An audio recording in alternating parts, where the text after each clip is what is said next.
Shalom Bapak-bapak dan ibu-ibu sekalian yang dikasihi oleh Tuhan Yesus dan yang mengasihi Tuhan Yesus. Hari ini kita akan merasakan lawatan Allah, karena Dialah Tuhan dan Juru Selamat kita yang siap memberkati kita semua. Marilah kita akan awali ibadah kita dengan doa. Tuhan Yesus, Bapa kami yang sangat baik, kami bersyukur Engkau sudah memberikan kesempatan yang indah untuk kami boleh datang menyembah Engkau. Kami boleh merasakan lawatan Allah memberkati kami semua. Melalui pujian kami boleh menyembah Engkau, kami boleh mengagungkan Engkau ya Bapa. Kami siapkan hati kami untuk merasakan lawatan Allah bekerja pada saat ini juga. Tuhan, berkaryalah tengah-tengah kami. Apapun keberadaan kami dari rumah, Engkaulah jawabannya. Kami buka ibadah ini di dalam nama Tuhan Yesus Kristus. Haleluya. Amin. Saat ini kita akan menyembah Dialah Allah yang maha tinggi. Haleluya. Dialah yang maha tinggi.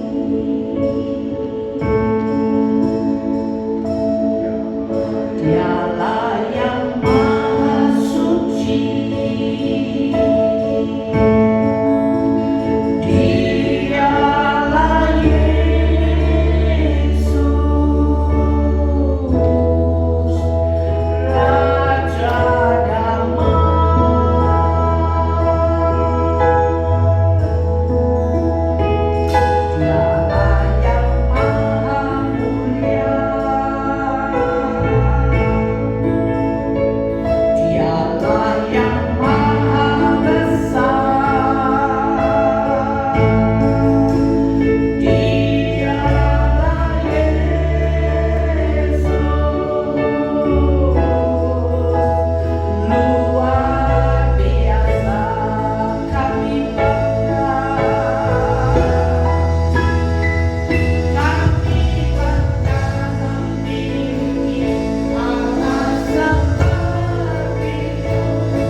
kepada orang-orang lain agar berita damai sejahtera menjadi bagian kita semua. Evenos Shalom. Amen.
kami melalui nyanyian pujian ini.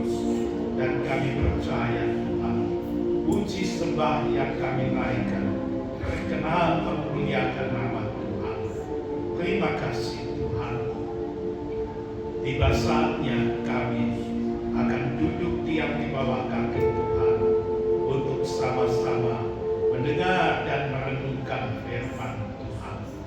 Kami mohon kiranya Roh Kudus akan menolong hamba-Mu, memimpin hamba-Mu yang akan memberitakan firman, supaya hamba-Mu penuh dengan urapan yang dari Tuhan, dan firman memberkati dan membangun jemaat Tuhan. Bukakan hati, pikiran dan seluruh jiwa raga daripada anak-anak-Mu, supaya sama-sama Tuhan terbuka hati pikirannya untuk merenungkan bersama firman, dan firman dapat dimengerti dan disambut masuk ke dalam hati dan kehidupan kami, anak-anak-Mu semuanya, membangun satu kehidupan yang baru dan terus diperbaharui yang berkenan kepada Tuhan. Terima kasih Tuhan. Sekali lagi kami mohon pimpinan dan urapan Roh Kudus atas kami semuanya. Di dalam nama Yesus Tuhan kami berdoa. Amin. Amin. Silakan duduk. Shalom. Kita akan sama-sama merenungkan firman Tuhan yang hari ini bertemakan roti kehidupan. Roti kehidupan. Kita baca bersama sebagai ayat pembuka atau ayat inti yang terdapat di dalam Yohanes pasal 6 ayat yang ke-48. Yohanes pasal 6 ayat yang ke-48. Akulah roti kehidupan. Akulah roti kehidupan dalam TB 2. Akulah roti hidup itu dalam TB. Saya akan merangkaikan dengan satu ayat lagi yang terdapat di dalam 1 Korintus pasal 15 ayat yang ke-44b. 1 Korintus pasal 15 ayat 44b. Demikian firman Tuhan. Jika ada tubuh alami atau tubuh jasmani, ada pula tubuh rohani. Jika ada tubuh alami atau tubuh jasmani, ada pula tubuh rohani. Nah, di dalam ayat ini kita diberitahu bahwa kita manusia ada tubuh jasmani, tubuh alami, daging kita, dan ada tubuh rohani. Ada dua ya di dalam hidup kita sebagai manusia. Dan kita tahu tubuh jasmani butuh makan. Makanan pokok pada waktu itu adalah roti. Untuk sekarang barangkali nasi. Itu untuk menghidupi hidup kita secara tubuh jasmani. Saudara-saudara, dan kita tidak akan melupakan untuk makan roti atau makan nasi. Bahkan secara tertib, ya. Begitu kita lupa, kita diingatkan ada alarm di dalam tubuh kita. Rasa apa? Lapar. Kita diingatkan waktunya untuk makan. Ya. Bagaimana dengan tubuh rohani kita? Sama, butuh makan. Dan Tuhan menyediakan makanan itu, roti kehidupan. Masalahnya, kita ingat nggak untuk makan, untuk kebutuhan tubuh rohani kita? Ya, tubuh jasmani kita nggak akan lupa, tapi tubuh rohani kita seringkali kita abai. Ya, kita butuh makan untuk menghidupi hidup kita. Makan roti, makan nasi untuk menghidupi tubuh jasmani kita. Dimakan roti kehidupan untuk menghidupi tubuh rohani kita. Ya, Tuhan menyediakan diri. Akulah tuh roti kehidupan itu. Akulah makanan itu. Makanan pokok yang harus kita ingat untuk dimakan setiap saat, setiap waktu untuk menghidupi tubuh rohani kita. Nah, akulah roti kehidupan. Kita lanjut ke ayat yang ke-51 dari Yohanes pasal 6. Ayat 51,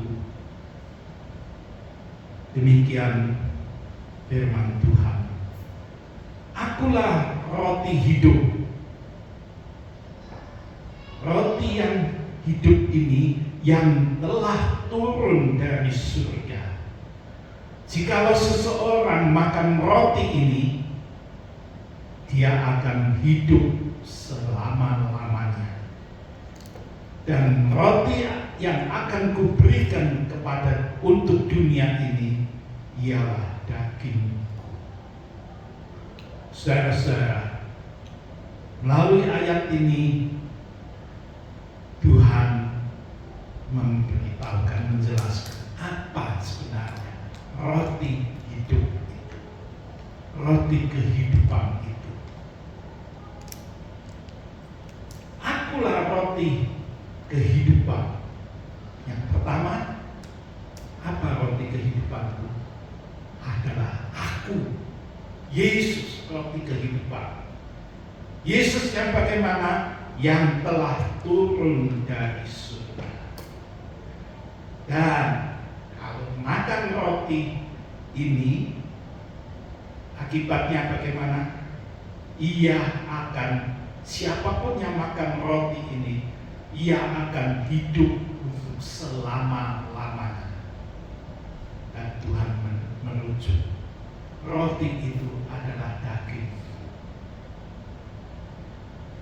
Ya, bukan makan daging yang sesungguhnya itu kanibal, tetapi menunjuk pada roti kehidupan.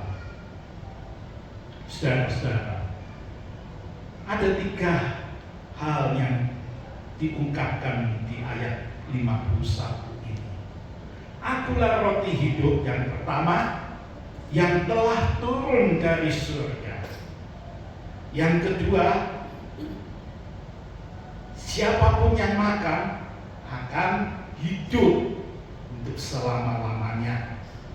Dan yang ketiga, yang roti hidup itu ialah daging. Kita renungkan yang pertama. Roti hidup itu ialah Dia yang turun dari surga. Kalau Dia turun, pada waktunya Dia juga akan naik kembali ke surga. Alkitab Perjanjian Lama mencatat ada 2 orang yang secara hidup-hidup diangkat naik ke surga. Siapa mereka? Henok. Yang lain Elia. Mereka diangkat hidup-hidup naik ke surga. Perjanjian Lama mencatat hal itu.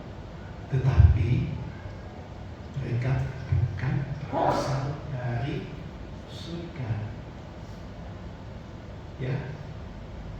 Perjanjian Baru hanya mencatat satu orang yang naik ke surga. Ya. Siapa dia? Yesus. Bedanya, Yesus itu memang asalnya dari surga. Turun ke dunia setelah menyelesaikan tugas penebusan, penyelamatan umat manusia. Nah, waktunya dia kembali naik ke surga. Tetapi ada waktunya juga dia akan turun kembali untuk kedua kalinya untuk menjemput umat ketebusan manusia. Saudara-saudara, beda. Jadi Yesus yang asal dari surga turun ke dunia menjadi, salah satunya ditulis di sini, menjadi roti kehidupan. Untuk apa? Untuk memberi hidup kepada umat manusia yang mau percaya. Hidup yang bagaimana? Hidup untuk selama-lamanya. Kalau makan roti, makan nasi, hidup, tetapi untuk mati pada saatnya. Habis riwayatnya kalau tidak percaya kepada Tuhan. Tetapi kalau kita makan roti duniawi, makan makanan jasmani, kita makan juga roti hidup ini, Tuhan berkata kita akan memiliki hidup untuk selama-lamanya, hidup yang kekal. Ada persekutuan yang luar biasa terjadi ketika kita makan roti kehidupan yang akan kita alami pada pagi hari ini di dalam perjamuan kudus. Roti kehidupan.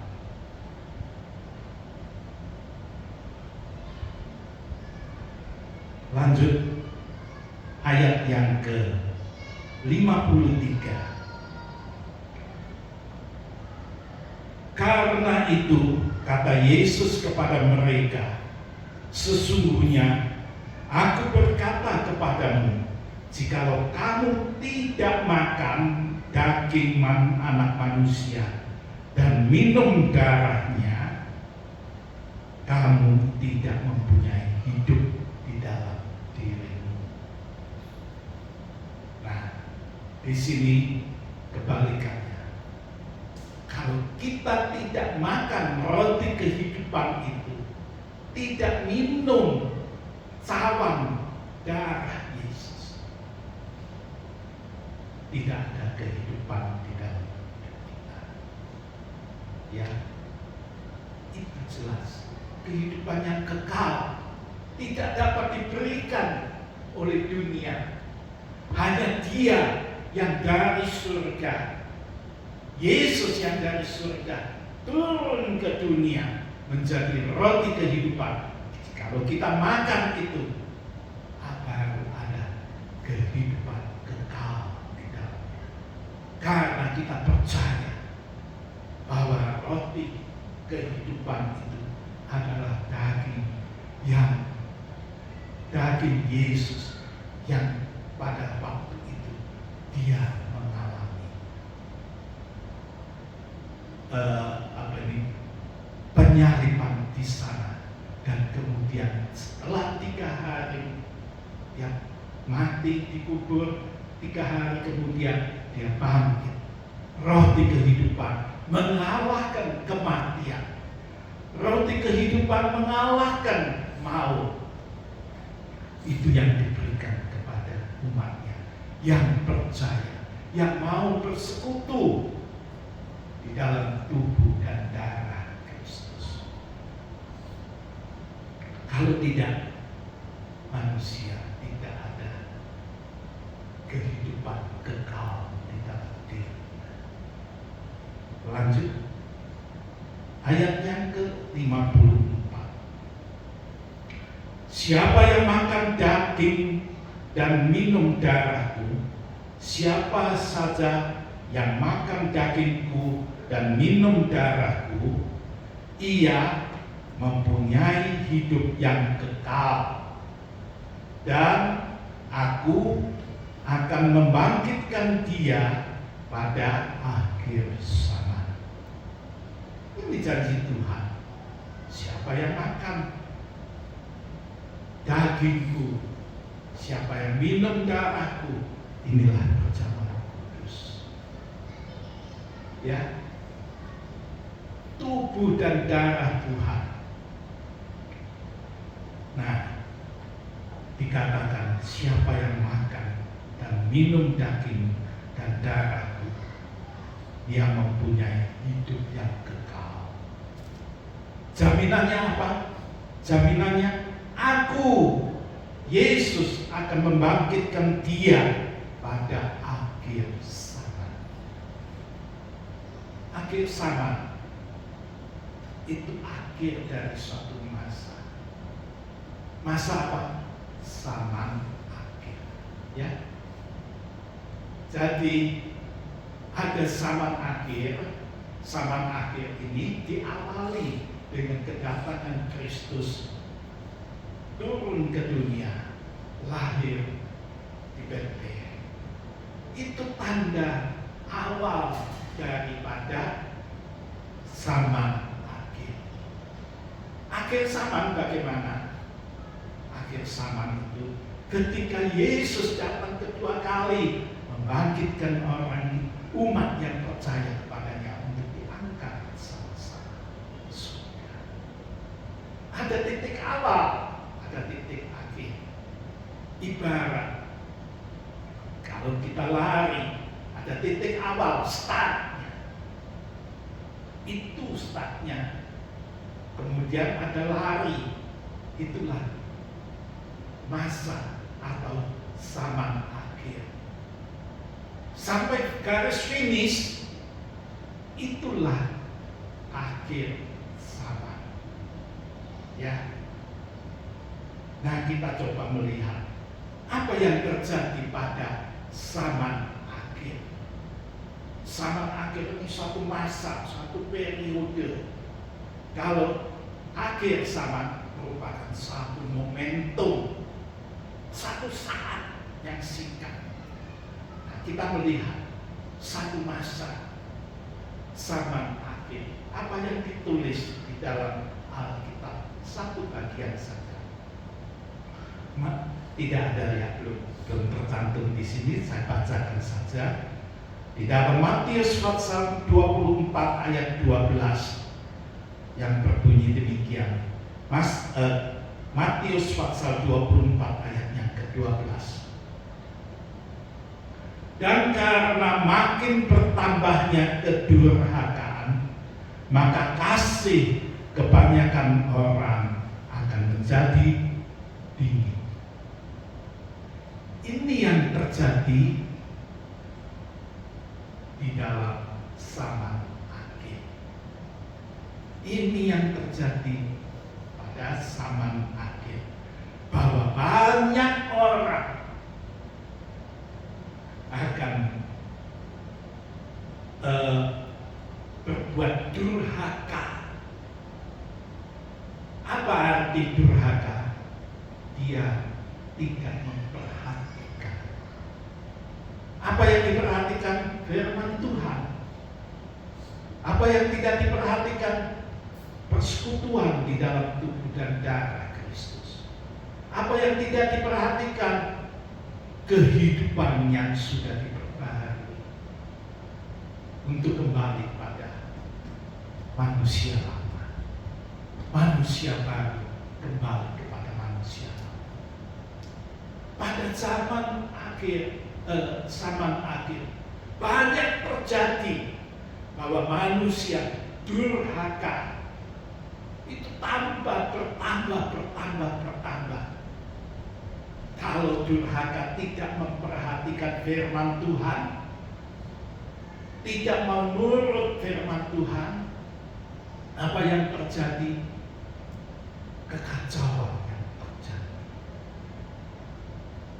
Kita melihat dunia kita tambah lama tambah nakal, kan? Lalu satu lagi yang diingatkan pada zaman akhir itu, bahwa kasih kebanyakan orang akan menjadi dingin, menjadi tawar. Apa artinya? Kita melihat kenyataan perang terjadi di sana sini. Kasih itu nyaris hilang. Kalau ada kasih, nyaris perang itu tidak.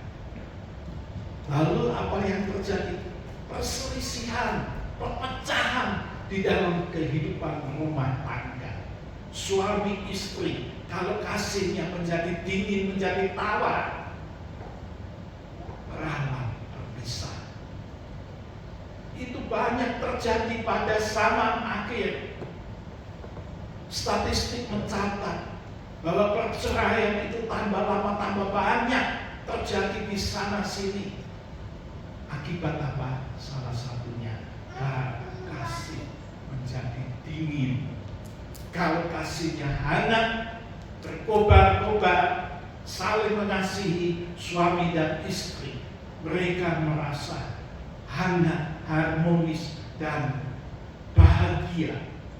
Tetapi begitu kasih itu menjadi dingin, perpecahan terjadi. Dunia pun peperangan yang terjadi. Itulah gambar besar daripada zaman akhir. Mengabaikan Tuhan, memikirkan Tuhan, tidak memperhatikan firman-Nya, tidak mau menaati firman Tuhan, mengabaikan ibadah, mengabaikan pelayanan. Saudara-saudara, dunia akan menjadi kacau. Pada saat-saat yang sedemikian ini, Bapa mengutus Sang Putra Yesus, dan Yesus Sang Putra rela untuk diutus meninggalkan surga yang permai yang kekal turun ke dunia. Bukan cuma sekedar memberitakan kabar sukacita, tetapi Dia menyediakan diri untuk melangkah setapak demi setapak melalui jalan salib. Di sana Dia dicemooh, di sana Dia diejek, di sana Dia disiksa, menderita, dagingnya menderita, 6 jam menderita di sana. Sesudah itu Dia disalibkan, dipatu, kaki tangannya, lambungnya. Menderita 6 jam lagi. Untuk apa? Untuk menebus dosa dan salah umat manusia. Ditanggung dosa dan salah manusia, ditanggung di atas salib. Setelah 6 jam diejek, dicemooh, disiksa, 6 jam disalib, kemudian mati, dikubur.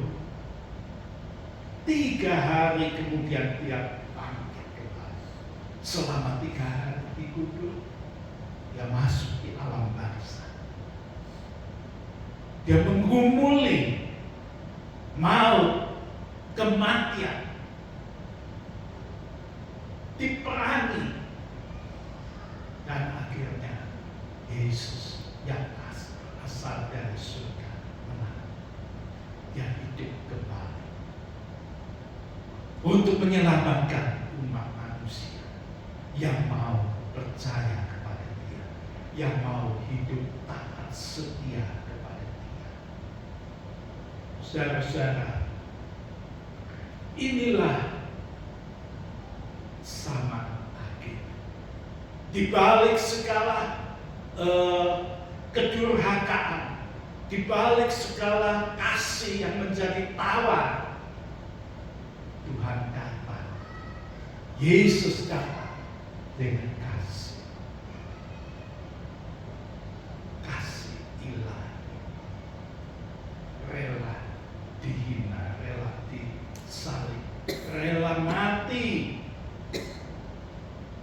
Karena kasih berbicara dengan begitu jelas. Kasih, di tengah kasih yang menjadi tawar, Tuhan menyatakan ada kasih ilahi yang melimpah, yang menyelamatkan manusia. Kalau di dalam kedurhakaan itu berlanjut lebih jauh, hidup manusia yang durhaka, yang mengabaikan firman Tuhan, mengabaikan persekutuan di dalam perjamuan kudus, saudara-saudara, hidup mereka makin terjerumus dalam hidup dosa dan salah. Tidak ada kehidupan kekal di dalamnya. Sebaliknya, kematian kekal menanti di depan mereka. Tetapi Yesus datang dengan penuh kasih, menawarkan kasih itu melalui dan roti kehidupan,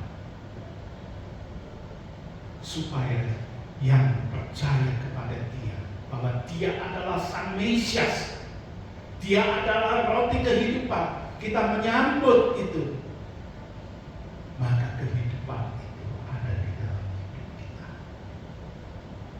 Yang percaya kepada Dia, saudara-saudara, kehidupan itu akan berlangsung. Tetapi ingat, pada zaman akhir, durhaka, kasih yang menjadi dingin merupakan godaan yang sangat besar selama kita hidup di dunia. Namun Tuhan berkata, kalau tadi Matius pasal 24 ayat 12, saya ingin lanjutkan ayat yang ke-13. Belum ada di sana. Namun orang yang bertahan sampai pada kesudahannya akan diselamatkan. Menghadapi kedurhakaan, kasih yang mendingin, kita tidak tergoda, kita tidak hanyut pada arus duniawi itu. Sebaliknya, kita tetap bertahan, setia kepada Tuhan, taat pada firman Tuhan, bersekutu di dalam tubuh dan darah Kristus. Pada akhirnya kita diselamatkan. Ayat yang tadi kita baca, ya, Tuhan akan membangkitkan kita pada akhir zaman. Pada titik akhir, titik finish, Tuhan akan membangkitkan orang yang taat setia kepada Dia untuk mewarisi kehidupan kekal bersama dengan Yesus. Saudara-saudara yang dikasihi oleh Tuhan Yesus, kemampuan kita terbatas. Ya, kita gak akan sanggup menghadapi arus dunia yang penuh kedurhakaan, penuh dosa. Kita butuh Roh Allah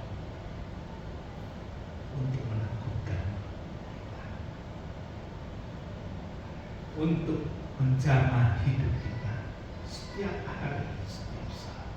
Kita butuh persekutuan di dalam tubuh dan darah Tuhan. Mengingat selalu, merenungkan selalu akan pengorbanan Kristus. Ya.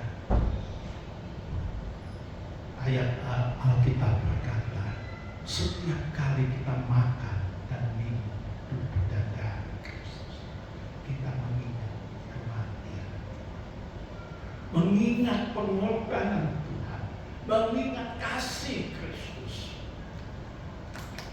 Saudara-saudara, dengan demikian kita akan menjadi teguh, tidak tergoyahkan. Kita akan terus melangkah maju bersama dengan Yesus. Saudara-saudara, sebagai ayat yang terakhir, kita baca ayat yang ke-56.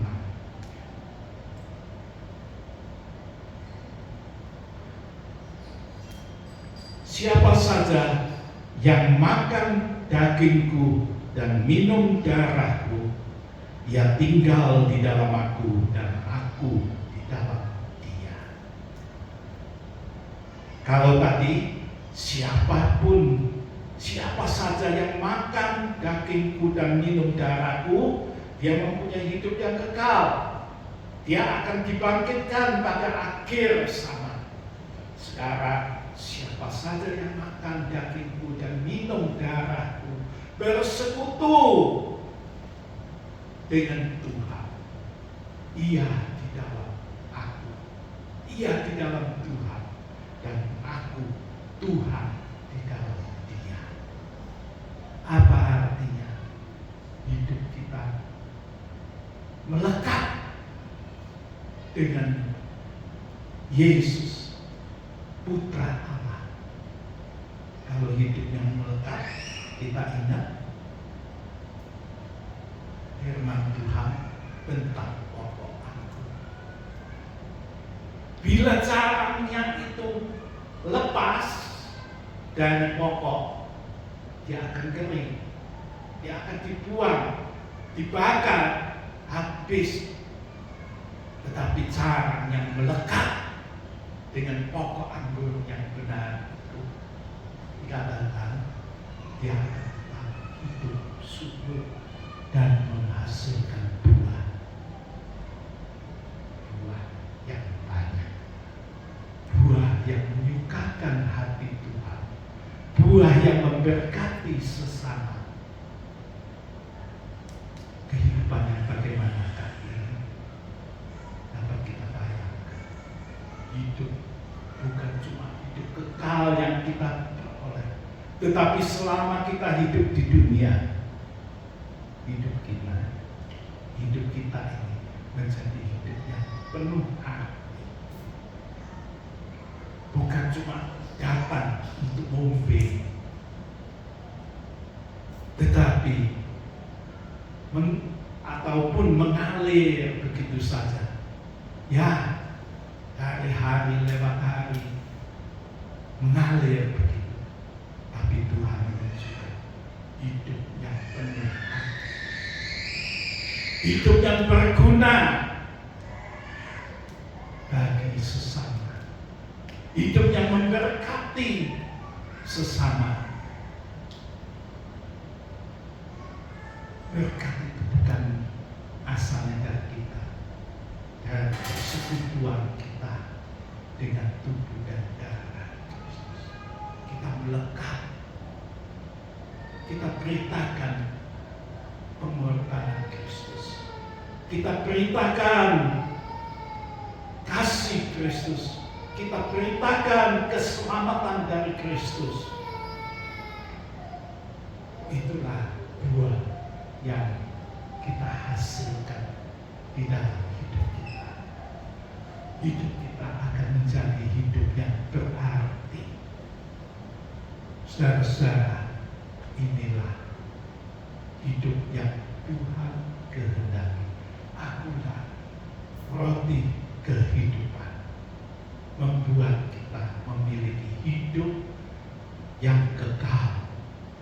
Tapi sekaligus selama kita hidup di muka bumi, Tuhan memberitahukan kita akan mempunyai hidup yang berarti bagi diri kita, hidup yang kekal bagi orang lain. Tuhan memberkati kita. Amin. Mari kita siapkan untuk masuk di dalam persekutuan, di dalam tubuh dan darah Kristus.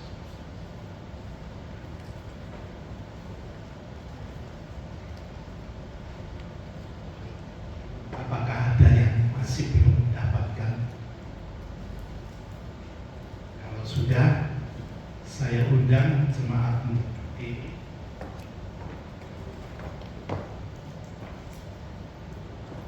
Kita siapkan untuk berjalan kudus.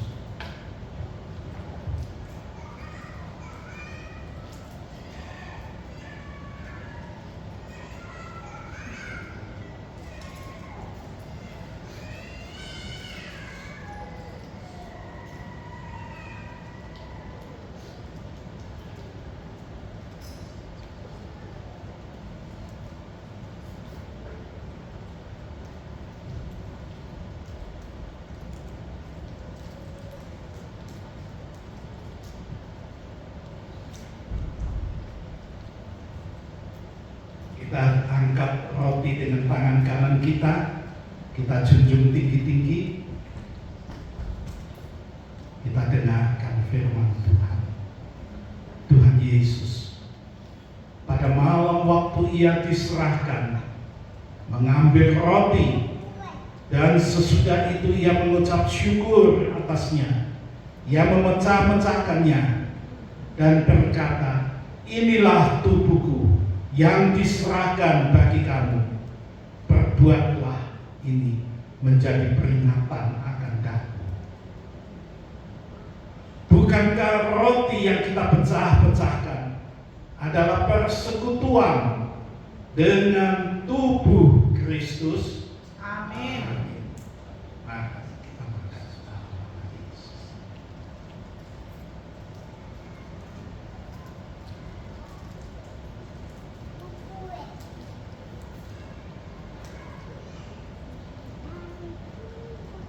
Kita angkat cawan dengan tangan kanan kita junjung tinggi-tinggi.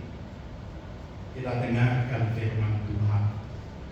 Demikian juga ia mengambil cawan sesudah makan, lalu berkata, "Cawan ini adalah perjanjian baru yang dimeteraikan oleh darahku. Perbuatlah ini setiap kali," saya ulang, "perbuatlah ini setiap kali kamu meminumnya menjadi peringatan akan aku." Bukankah cawan pengucapan syukur yang atasnya kita ucapkan syukur adalah persekutuan dengan darah Kristus? Amin. Darah Kristus.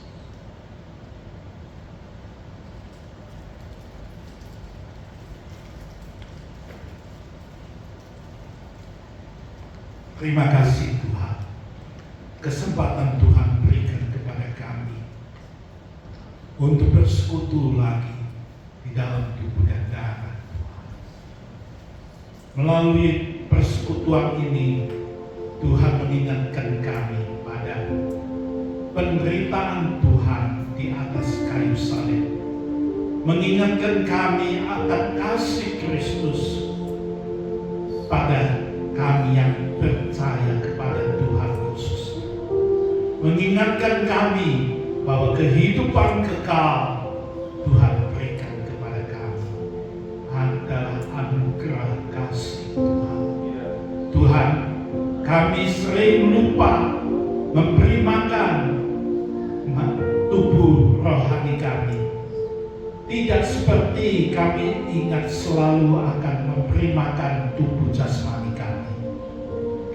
Tapi melalui firman Tuhan hari ini, Tuhan mengingatkan bahwa Tuhan adalah roti kehidupan yang memberi makan dan minum tubuh rohani kami. Ya, kiranya Roh Kudus akan selalu bekerja di dalam hidup kami, mengingatkan kami dengan tiada henti-hentinya, supaya pengorbanan sungguh-sungguh kami hayati, dan kasih Tuhan kami syukuri, dan keselamatannya daripada Tuhan kami pelihara di dalam pertolongan Tuhan. Nama Tuhan diagung muliakan.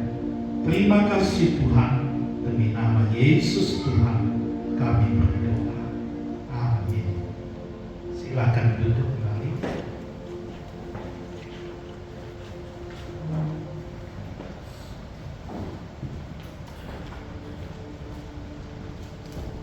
Puji Tuhan, kita boleh makin mengerti mengapa kita perlu bersekutu dengan tubuh dan darah Kristus.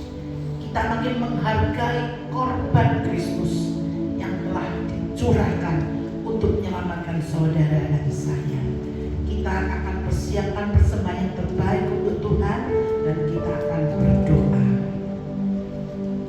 Tuhan Yesus, kami bersyukur untuk kurban-Mu yang begitu luar biasa, sehingga kami boleh menjadi orang-orang yang berbahagia.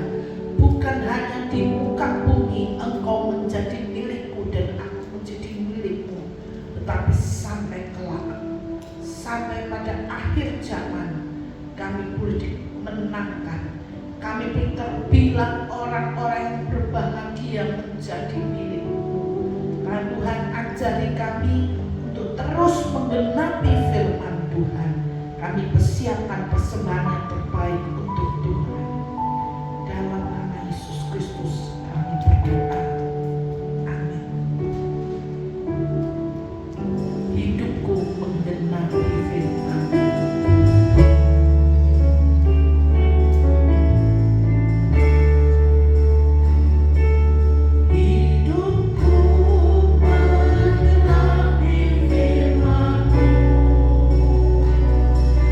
Tanda puji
kami dapat merasakan dan mengalami hadirat Tuhan melalui nyanyian pujian, melalui firman Tuhan, melalui persekutuan di dalam tubuh dan darah Tuhan.